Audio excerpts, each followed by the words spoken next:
Blinking is underrated. At least I think so. Not only does it keep your eyes from drying out, it serves as a momentary break from unpleasant sights and sensations. Harsh sunlight, a gory scene in a horror movie, a sudden gust of dust-ridden air. Close your eyes, and for a second, you're safe and shielded. I blink to protect my eyes from the blinding white figure invading my peripheral vision. Behind the black of my lids, I feel relief. As soon as my eyes open again, the nagging brightness is back, whiter than ever. That whiteness is a pale coworker I don't particularly care for. I pretend like I can't see him. It's no big deal. I fake almost everything else when I'm here. I have to, as a 26-year-old woman working at a power tool distributor called Nuts and Bolts. The company is staffed mostly by middle-aged gruff men who prefer to plaster their cubicle walls with photos of bikini models rather than pictures of their wives or girlfriends. On any given workday, I shift between a limited range of fake emotions.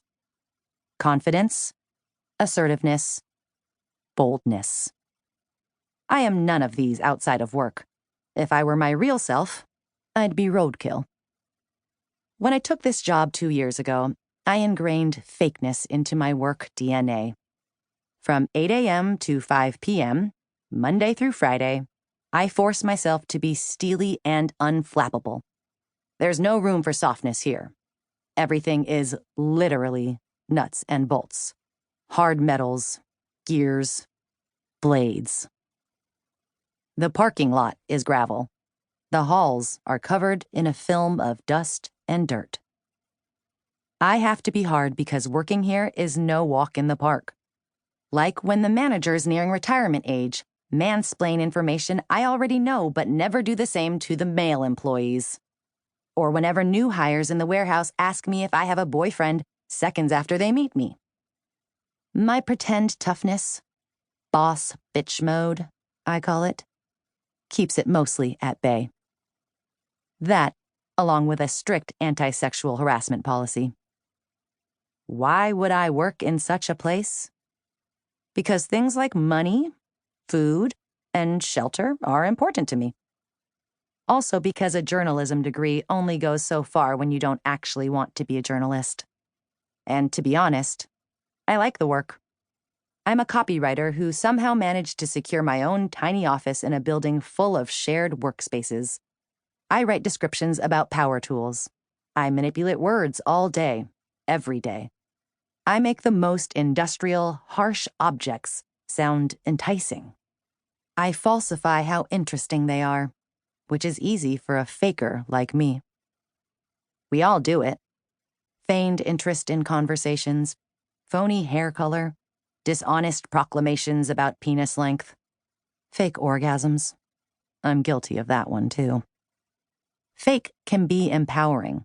It's human nature. It's necessary.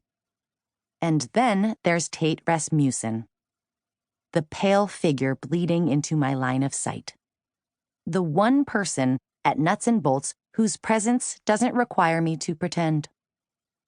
I feel genuine emotions for him, all of which are rooted in frustration, anger, and irritation. Thankfully, we reside in separate offices. The downside? His office is diagonally across the hall from mine, which means I have an unobscured view of half his face, just as he does of mine, 40 hours a week. Only a narrow hallway and 2 flimsy doors, the equivalent of 4 paces, separate us. Shutting the doors would offer more privacy, but neither of our shoebox offices contains vents. Unless we want to roast in the summer or freeze in the winter, we have to keep our doors open. Tate's in charge of social media for the company. It's an amusing example of irony, as he is one of the most antisocial and eerily quiet people I've ever met. Luckily, we don't interact much. Most of our communication is done via email. Face-to-face words are not often exchanged unless it is to bicker or criticize.